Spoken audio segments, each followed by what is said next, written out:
So, what if I told you there was an operating system from the 90s, born from the very same minds that gave us Unix, that was so far ahead of its time, its core ideas are only now really becoming mainstream? Today, we're going to uncover the story of Inferno, the ghost in the tech machine that almost changed absolutely everything. But first, just try this little thought experiment. Imagine every single device on your network, the printer on your desk, a server halfway across the world, your phone. Imagine it all appearing to your computer as just a simple file. You could open it, read from it, write to it, just like a text document. As wild as that sounds, that was the brilliant central idea behind Inferno. And look, this idea didn't just pop out of nowhere. It was born at the legendary Bell Labs, the same research powerhouse that gave us the Unix operating system and the C programming language. I mean, we're talking about the foundational DNA of pretty much all modern computing. So yeah, when they had a new idea, it was worth paying attention to. Okay, so where did this ghost in the machine actually come from? Let's trace it right back to its origins at Bell Labs. Born in 1995 from another Bell Labs experiment called Plan 9, Inferno had this just monumental goal: to unify the entire digital world. It was designed as a distributed operating system, which meant it could run across multiple devices all at once over any kind of network, using an incredibly small amount of hardware resources. But how could one system possibly do all that? I mean, it sounds kind of like magic, right? Well, the answer lies in an incredibly elegant core philosophy: treating everything as a file. Inferno's genius really breaks down into three simple principles. First, every resource, a network connection, a piece of hardware, even a running program, is represented as a file. This leads right to the second principle, a unified namespace. To an application, the entire network just looks like one single, seamless folder structure. And third, to access anything, you use one standard protocol. Sticks, that's it. One simple, consistent way to talk to everything. Now, making this universal approach work everywhere required a special engine, a custom virtual machine they called DIS. Unlike the Java virtual machine, DIS was a register machine, which made it way simpler to adapt to new computer architectures and, critically, made it incredibly efficient. We're talking about a system that could run useful applications on a device with just 1 megabyte of memory. That's insane, even for back then. This radical portability and efficiency put Inferno on a direct collision course with another write-once, run-anywhere technology that was taking the world by storm. This, inevitably, led to the war against Java. And this table shows a clear clash of philosophies. Java's main goal was web applets.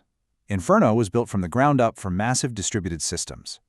Their virtual machines were completely different: a register machine for Inferno, a stack machine for Java. And look at this is critical: concurrency, the ability to handle many tasks at once. Inferno's language Limbo had it built in from day one, kind of like the modern language Go. Java, on the other hand, had to sort of bolt it on later with libraries. The timeline here just shows the corporate fumbles that really decided the war. In 1996, Inferno launched as a Java killer, but in that very same year, Bell Labs' own parent company, AT&T, also licensed Java from Sun. Yeah, they were betting on both horses. The result was totally confused marketing by their spin-off, Lucent, and by 1999, the Inferno business unit was shut down and sold off. And this quote from a 1997 ad says it all. The vision was prophetic. I mean, video games, talking to computers, phones accessing email, that's our world. But it was too big, it was too futuristic. It didn't solve a single specific pain point for developers right then.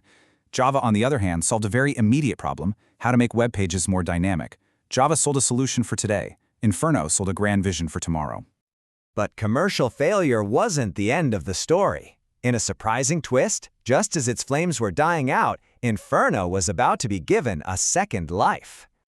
The entire project was sold off to a small company called Vita Nuova Holdings. The name is Italian for new life, which is so fitting, since the name Inferno itself was inspired by Dante's Divine Comedy. Vita Nuova rescued the code from oblivion and just kept on developing it. And they did something absolutely critical. They set it free. Over the years, they steadily opened up the source code, and this all culminated in 2021 when all editions of Inferno were fully relicensed under the MIT license, making it completely free and open source for anyone in the world to use and learn from. So this brings Inferno's story into the modern era, and it raises the most important question. After all this, what is its legacy today? Why does this ghost from the 90s still matter? Well, for one, its elegant design lives on. Because it's so lightweight and portable, a dedicated community of enthusiasts has kept it alive, porting it to run on an amazing variety of modern hardware, from a Nintendo DS, Android phones, all the way to the Raspberry Pi. But Inferno's most profound legacy isn't the code itself. It's the ideas it seeded. Remember Limbo's advanced built-in concurrency? Well, some of the key minds behind it, like Rob Pike, would go on to co-create a new language at Google, Go.